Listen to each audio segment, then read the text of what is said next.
Pendant que je finis de me préparer, je vais répondre à votre commentaire.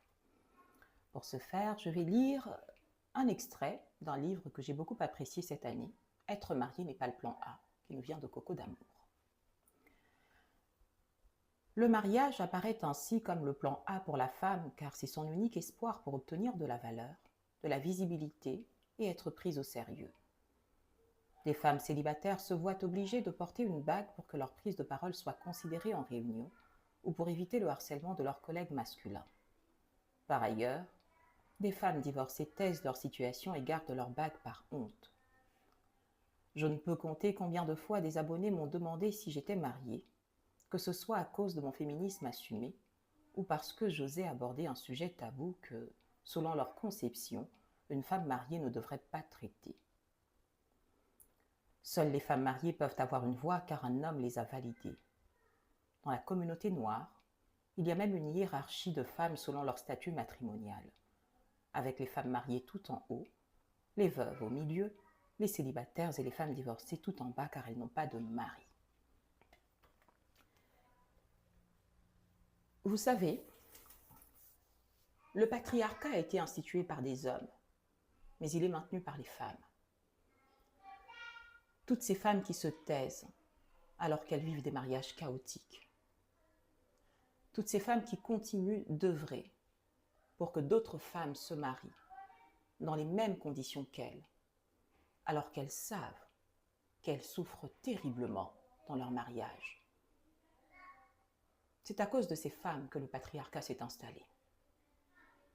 Je sais que sous cette vidéo, je vais avoir beaucoup d'hommes qui vont venir vous dire « Ne croyez pas tous les conseils qu'on vous donne sur les réseaux sociaux. La réalité est bien différente. » Mais la vérité, c'est que si ces hommes avaient toutes les femmes à leurs pieds, ils ne seraient pas là à faire du prosélytisme sous les vidéos des femmes comme moi.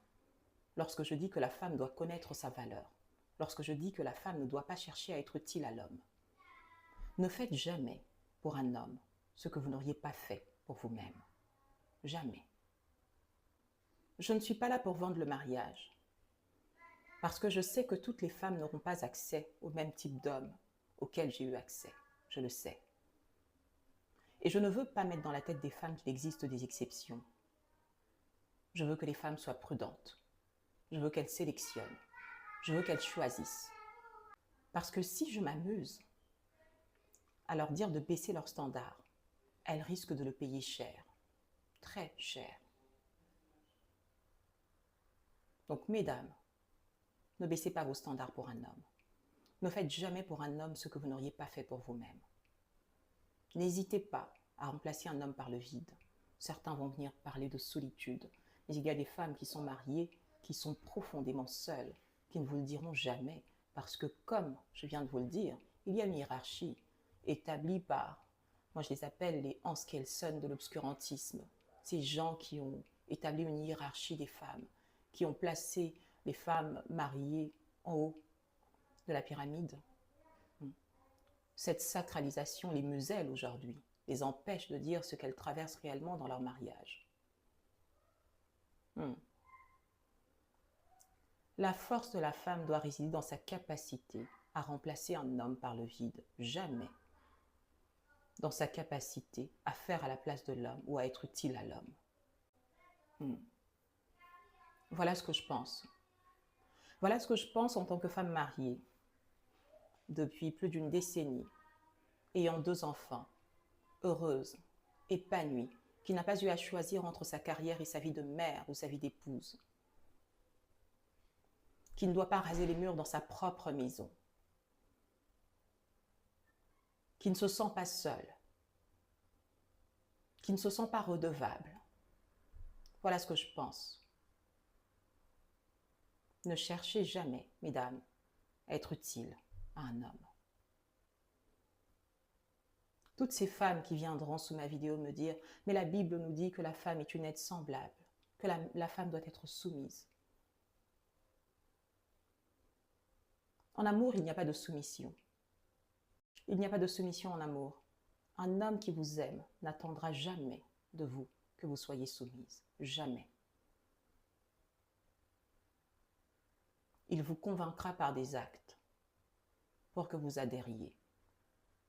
mais il ne vous imposera jamais rien. Il est courant dans nos communautés de dire aux femmes que le mariage est dur, que le mariage n'est pas facile, que le diable combat le mariage, que les femmes doivent se battre pour faire échouer le diable. La vérité, c'est que vous avez épousé des hommes indisciplinés. C'est tout. C'est pour ça que vous priez, mesdames. Vous ne priez même pas pour remercier Dieu pour la vie qu'il vous a donnée, pour la santé, et vous jeûnez. Vous passez vos vies à prier pour des hommes qui sont simplement indisciplinés, parce que vous avez peur de partir.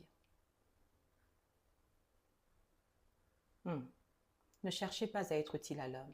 Dès lors que vous commencerez à chercher à être utile à l'homme, vous allez perdre tout le sens de votre vie. Vous êtes ici pour vous accomplir, mesdames, pas pour être utile à un homme. S'il se trouve que votre accomplissement est utile à un homme, alors ainsi soit-il. Mais ne faites jamais de cela une mission. Voilà, mesdames. Je vais fêter Noël en famille. Je vous souhaite un joyeux Noël, un bon réveillon en tout cas, et un joyeux Noël, parce que je pense que demain, je ne serai pas disponible. Je vous montre ma coiffure. Vous voyez, j'ai attaché mes cheveux aujourd'hui, et mon rouge à lèvres vient de chez Wally Up Cosmetics, que j'ai reçu aujourd'hui. Vraiment, je ne mets plus beaucoup de rouge à lèvres, parce que je trouve que c'est toujours un peu trop sec. Donc aujourd'hui, j'ai mis un gloss. Ce n'est pas un rouge à lèvres, c'est un gloss. Je l'ai trouvé. Il est ici. Il est bien. Bon, allez. Je vous souhaite un joyeux Noël et un bon réveillon. À bientôt, mesdames. Bonjour. Écoutez cette vidéo avec moi. Déjà fait 7 mois qu'il ne s'occupe plus des enfants. Il m'a pris l'acte des enfants après le décès de mes parents. Il est parti au Canada, il a dit qu'il devait rentrer m'épouser. C'est comme ça que le gars a détruit ma vie. Le gars a gâché ma vie. Pour encore je épouser une autre fille. Nous avons fait 7 ans de relation ensemble. 7 ans de relation ensemble. Lorsqu'il me promettait un mariage, lorsqu'on passait les nuits sans manger, lorsque je me battais pour financer ses projets, il me laisse aujourd'hui, il y avait 3 enfants, me confisquait l'acte et avec l'accord de sa mère. Je partais chaque fois voir sa maman, je travaillais chez sa mère, comme une belle fille. On était ensemble, je ne pouvais pas imaginer un instant. Aujourd'hui, je suis abattue. Je suis abattue, j'ai vu plusieurs commentaires. Les femmes, vous venez là m'insulter en commentaire, d'autres m'ont donné des messages d'encouragement, mais je ne souhaite à personne ce que je traverse en ce moment. Je ne souhaite à personne ce que je traverse en ce moment, c'est douloureux. Tellement douloureux que j'étais obligée d'aller laisser les enfants au village. Obligée d'aller laisser les enfants au village à ma tante parce qu'il connaît ma situation. Je suis orpheline de père et de mère. Il connaît ma situation. Ah, Seigneur, je suis abattue, je vous dis. Alors, il lui a promis le mariage. Ils ont fait 7 ans de vie commune. Ils ont eu 3 enfants. Elle se battait pour financer lui ses projets. Elle allait travailler pour lui, sa mère. Il réussit. Il part au Canada. Il rencontre une autre femme qu'il épouse là-bas. Il refuse de prendre soin des 3 enfants qu'il a eus avec cette dernière. Elle pleure sur la réseau en disant qu'il a gâté sa vie. Mais non, ma chérie. Non, ma chérie, il n'a pas gâté ta vie. Tu as gâté ta vie. C'est toi qui as gâté ta vie. Et ceci parce que lorsque nous, certaines femmes, nous venons sur les réseaux sociaux ici dire que le mariage n'est pas une fin en soi, c'est encore vous, nos jeunes sœurs, qui vous moquez de nous, qui nous dites que de ne pas prendre nos échecs matrimoniaux comme exemple pour toute femme.